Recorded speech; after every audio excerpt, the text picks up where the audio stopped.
क्या आपने आज से पहले कभी चरवन तहर खाई है? हम कश्मीरी तहर हर तरीके से पकाते हैं और आज मैं आपको सिखाऊंगी चरवन तहर आप घर पे कैसे बना सकते हैं। मैंने अक्सर ये हमारे पंडित भाई बहनों को देखा है पकाते हुए, तो इंशाल्लाह आज हम भी बनाएंगे। आप भी ज़रूर घर पे ट्राई कीजिएगा। यहाँ पे मैंने शीप का लिवर लिया है, यानी कि चरवन, और इसको हमें अच्छे से क्लीन करने के लिए हल्दी वाले पानी में उबालना है। कोशिश कीजिएगा पहला उबाल इसको आप होल लिवर को ही दे, कट्स के बगैर। यहाँ पे हम इसको 1-2 उबाल देंगे। तब तक मैंने चावल लिया है राइस कुकर में, हल्दी डालकर इसको हम सीधे तहर पकाएंगे जैसे हम घर में बनाते हैं। यहाँ पे देखिए इसमें मैंने निकाल दिया है हल्दी वाले पानी से चरवन को, और अब मैं इसमें कट्स लगाऊंगी क्योंकि मैं चाहती हूँ ये अच्छे से क्लीन हो जाए, इसीलिए अब हम इसको कट लगाने के बाद फिर से उबालेंगे। तो साइज़ अब ज़्यादा बड़ा नहीं रखिएगा चरवन का, क्योंकि यह हार्ड हो जाएगा फिर, और फिर कुक ईजिली नहीं होगा, खाने में आपको अच्छा नहीं लगेगा। ट्राई कीजिएगा छोटे क्यूब्स ही काटना, वो जल्दी अंदर से भी कुक हो जाएंगे। अब हम इसमें फिर से डालेंगे पानी वॉश करके, फिर उसके बाद डालेंगे हल्दी का 1 चम्मच, और साथ में मैं यहाँ पे गार्लिक भी डाल रही हूँ क्योंकि कुकिंग के बाद मैं गार्लिक इसमें नहीं डालूँगी। तो गार्लिक डालने के साथ फिर से उबालेंगे इसको। यहाँ पे मस्टर्ड ऑयल मैं गरम कर रही हूँ। चरवन को उबालने के बाद मैंने ड्रेन करने के लिए रखा था पानी।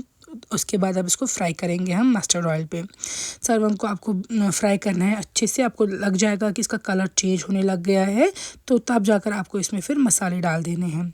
तो यहाँ पे देखिए इसको मैं सही से फ्राई करूँगी, और मेक श्योर जब आप इसको हल्दी वाले पानी से निकालें तो पहले कुछ देर पानी इसको ड्रेन करने के लिए रख दे, टपकने के लिए रख दे, वरना जब आप इसको तेल में डालेंगे तो काफ़ी सारी छींटें उठ सकती है।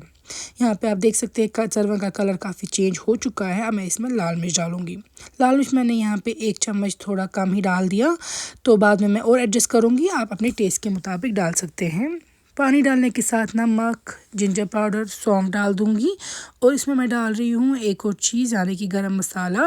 वो ऑप्शनल है, वो आप चाहे तो स्किप कर सकते हैं, चाहे तो डाल सकते हैं गरम मसाला या मीट मसाला, उससे भी अच्छा टेस्ट आता है। यहाँ पे देखिए मैं इसको पहले फ्राई कर रही हूँ, और मुझे लग रहा है इसमें मिर्ची थोड़ी कम है, मैंने चेक किया है, इसीलिए इसमें मैं बिल्कुल 1 पिंच डाल दूँगी और लाल मिर्च की। तो इसलिए मैं बताती हूँ, आप अपने टेस्ट के हिसाब से भी एडजस्ट कर सकते हैं सारे स्पाइसेस। मिर्ची के साथ ही मैं इसमें डाल दूँगी, जैसा कि मैंने बता दिया, गरम मसाला। आप चाहे तो चिकन मसाला या मीट मसाला कुछ भी डाल सकते हैं, मैं ये भी डाल दूँगी इसमें थोड़ा सा। अच्छे से इन चीज़ों के साथ फ्राई करेंगे हम इसको, फिर पानी डाल के कुक करेंगे। यहाँ पे आप चाहे तो विसल भी दे सकते हैं इसको। यहाँ पे देखिए चरवन तैयार है, तेल ऊपर आ चुका है।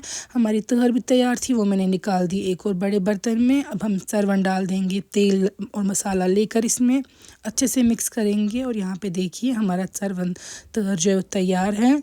काफ़ी मज़े की बनती है, डिफरेंट बनती है, स्पेशली उन लोगों को जिनको चरवन बहुत पसंद है, उनके लिए इट्स अ ट्रीट। ज़रूर ट्राई कीजिएगा और कमेंट्स में लिखिएगा ये रेसिपी कैसी लगी। अल्लाह हाफ़िज़।